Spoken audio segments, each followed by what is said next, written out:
আমাদের আজকে এই ছোট্ট ছাদ বাগানটি, চলেন আমরা সবাই একটু ঘুরে দেখি। অনেক দিন ধরে ছাদে আসা হয় না, তাই আজকে হঠাৎ করে ছাদে আসলাম। ভাবলাম আপনাদের সাথেও ছাদটা একটু ঘুরে ঘুরে দেখি। ছাদ বাগানে বিভিন্ন ফল মূল আমাদের সবাইকে অনেক পছন্দ। আমি হঠাৎ করে একটা পেয়ারা পেয়ে গেলাম, তাই এটা ছিঁড়ে নিয়েছি খাওয়ার জন্য। সব কিছু মিলিয়ে আজকের পরিবেশটা কিন্তু অনেক সুন্দর ছিল। দেখেন এই চারাগুলোতে কতগুলো বেগুন ধরেছে। আমাদের এই ছাদ বাগানের আমার সবচেয়ে পছন্দের জিনিস হচ্ছে এই মরিচগুলো। এগুলো দেখতে যেমন সুন্দর, খেতেও অনেক মজা, একদমই ঝাল নেই মরিচগুলোতে। আরেকটা মজার বিষয় আপনাদের সাথে শেয়ার করি। এই মরিচ গাছটা দেখেন, গাছটা কিন্তু একেবারেই মরে গেছে, কিন্তু এখনও এটার মধ্যে মরিচ ধরে আছে। কি অদ্ভুত, তাই না?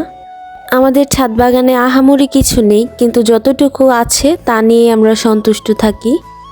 এই যে গাছপালাগুলো, এগুলো সবই আমার আম্মুর হাতের লাগানো, এবং প্রত্যেকটা গাছে মাশাআল্লাহ অনেক সুন্দরভাবে ফলমূল এসেছে। কম বেশি অনেক গাছই আছে, তার মধ্যে এটা একটা। এটার ফলগুলো অনেক মিষ্টি হয়ে থাকে, দেখতেও খুব সুন্দর। গাছ সবারই কম বেশি পছন্দ, আমাদেরও অনেক গাছ পছন্দ, তাই আমরা ছাদ বাগানে যতটুকু পেরেছি গাছ লাগানোর চেষ্টা করেছি। ছাদে কেউ আসলে যাতে বসতে পারে তার জন্য ছোট্ট একটি ব্যবস্থা করা আছে বসার, আর পানি দেওয়ার জন্য এখানে কলের ব্যবস্থা আছে। আজকের এই মেঘলা আকাশটাও কিন্তু দেখতে অনেক সুন্দর লাগছিল।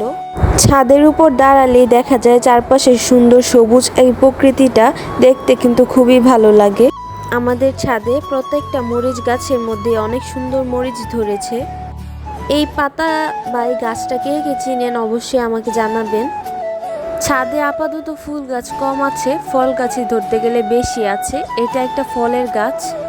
এইখানে আবার একটা সবজি চারা লাগানো হয়েছে। আর নিচে যেই বাড়িটা দেখছেন, এটা আমাদের আগের পুরাতন বাড়ি।